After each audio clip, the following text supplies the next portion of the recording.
So why does this below the line cost to serve matter? These are going to be what I call the perfect storm. There's four of them. The first one, customer retention. It is relatively much more expensive to acquire a new customer than to retain an existing one. Well, that's kind of a no-brainer because existing customers, you already have them. And when we understand decision theory, you do not include sunk costs for future decisions. So existing customers are a sunk cost. Number two, sources of competitive advantage. As products and standard service lines become commodity-like, then the shift is towards service differentiation. I think that's pretty straightforward. Customers are the source of value creation, okay? But, when every competitor has basically got the same cost, same products, we have to differentiate. Number three, customer relationships management, one-to-one marketing. Pepper and Rogers have hailed technology as the enabler to identify customer segments and tailor marketing officers. All right, Pepper and Rogers, who are they? Don Pepper, Martha Rogers. They are gurus in the marketing world. And what they're basically saying is work backwards, knowing the unique preferences and characteristics and traits of individual customers and tailor the offers, the deals, the coupons, the price discounts to them. And number four, the power shift. The internet is shifting power irreversibly from sellers to buyers. This is a one-time event happening in our lifetime. And I don't mean just you and your family, household, buying things on the internet. Today in industry, a purchasing agent can basically see 10 to 15 suppliers and all of the information about them. So if we include these four forces and probably some more, what this says is I need to know much more about my customers. Here's the next problem: angel customers and demon customers. Every company has high maintenance customers and low maintenance customers. Examples of high maintenance customers are always changing the delivery schedules, demanding special, not standard products, returning goods, calling help desks. Low maintenance customers, you love them.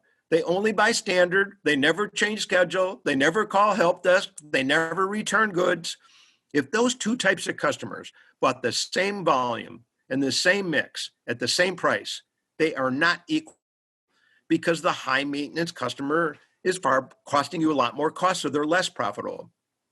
But what really caught my attention was the subtitle of this book, Discover Which Type of Customer is Which and Turbocharge Your Stock Price. And what that really means is we need to basically understand the profitability of the customers so we can link them as the source of financial wealth creation, okay? So what activity-based costing does is it can create a profit and loss statement by each customer. And it will give you layer by layer of profit margins because each of the activity drivers coming in gives you a layer. It's like an onion skin. And you'll notice in this fictitious example of a customer, they had a 30% composite gross profit margin. I say composite because they could buy many above, but many below, but the composite average is 30. But between the 30 and the 8, 22 more points of margin profit is lost, nothing to do with the products and services, but all the below the line. So if we calculate this for every single one of our customers, we can put them on a grid like this, where each of the circles intersection is a customer. The vertical axis is the product mix gross profit margin, and the horizontal axis is those low cost to serve, those angels, to the devils, the high cost. And now things become very obvious. The most unprofitable customers are in the lower right of this grid because they're buying low margin mix from you and they're difficult and high demanding. The more profitable customers are in the upper left because they're buying high margin profit from you mix and they're easy to serve. And now the name of the game is moving the dots. And this is where the trend is, giving sales and marketing information so they can take the actions to make customers more profitable. Things like unbundling, fee-based. The banks have been doing that, for years. In other words, looking at those individual activity expenses, the high maintenance, and charging a premium or some sort of price. You get the idea. A new, very revolutionary method, and it's not even taken hold in the United States, but this is going to be a trend over the next 5 to 10 years, is shifting the commission sales incentive for the sales force. Right now, typically they are exclusively paid 100% on the sales that they sell to customers. What will happen is it will be a blend when the sales director sits to have what's called an account planning meeting with their sales manager, with their sales force. They will say, I will measure you on 60% sales, 40% profit. And I will tell you, salespeople, once they shift to this, they learn how to make money for their families. So they'll start taking actions that will make the customer more profitable. Finally, another way of looking at the same data points, now the circles are squares. The vertical axis is the profit of each customer. The horizontal axis is the sales volume. Notice to the farthest right, that is the highest sales volume customer. But above that, there's some customers with less sales, they're more profitable. But below it, there's some pretty high customer sales, and they are unprofitable. The message is this: sales volume is not equivalent with profitability. So what's happening here is a shift in the CFO's emphasis. The CFO must now start helping sales and marketing. Typically, what does the CFO do? Pound on operations to get the cost down, give reports to the executive team and the board of directors. They need to do this third thing: help sales and marketing. The spending budget for sales and marketing is critical, but it should be treated as a preciously scarce resource to be aimed at generating the highest long-term profits. This means answering questions like, which type of customer is attractive to newly acquire, to retain, to grow, or to win back, and which types of customers are not attractive? And then for those that are attractive, how much should we optimally spend attracting, retaining, growing, or recovering each customer segment? And the reason I have optimally in italics is it is an optimization problem. Why?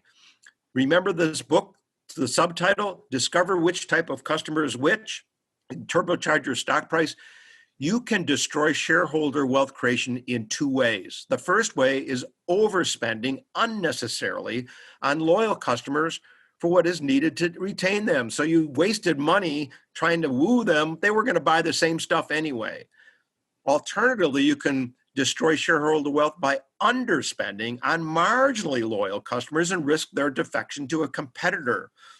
Therefore, what is the optimum spending level for differentiated services to different micro segments of customers, pricing, discounts? And only the CFO can help sales and marketing because they're not trained in accounting, they're trained in what they do. Now, briefly, some of you may be saying, Gary is persuading me that maybe our company should do this activity-based costing, but it'll be a mudslide of data. Every employee will have to fill out a timesheet. There'll be 3,000 activities. It'll just be unmaintainable. And that's why ABC hasn't been adopted. People have this wrong perception. I fixed this when I learned a technique called rapid prototyping with iterative remodeling, the way to successfully implement it, not in 6 months, but in 3 weeks. You start with model 0, 4 or 5 people in a cross-functional people in a room. You quickly build a model for a day and a half. The afternoon of the second day, you bring in the executives and the line managers. They view what these 5 or 6 people built. The light bulbs go on for everybody. Oh, that's how it works. That's how we get rid of that butter spreading. That's how we can do benchmarking. Then you go a few iterations. It doesn't have to be perfect. Remember, for ABC, it's better to be approximately correct than precisely inaccurate. It's better to be roughly right than exactly wrong. Rapid prototyping makes your mistake early and often, not later when the system is too hard to change. If you want to know more about this, send me an email and I can give you instructions how to implement using this technique. The reason it works has to do with this graph. The vertical axis is the accuracy of what you might want to know. Let's just say it's your product costs or your service line costs. The horizontal axis is the administrative effort to collect the data, validate the data, calculate the data, report the data. You will always get an asymptotic curve. The slope will go up relatively quickly, and then as we go to the elbow to the right, you get diminishing returns on extra accuracy for the extra level of effort of work. So just stop when you've basically got good enough. It doesn't have to be perfect, okay? Is the higher climb worth the better view? Rapid prototyping helps find that right sizing, okay? Benefits from rapid prototyping: accelerated learning. People understand it. It solves the leveling problem. How many activities are going to have? 300 or 1,000? Typically, it's about 70 to 80.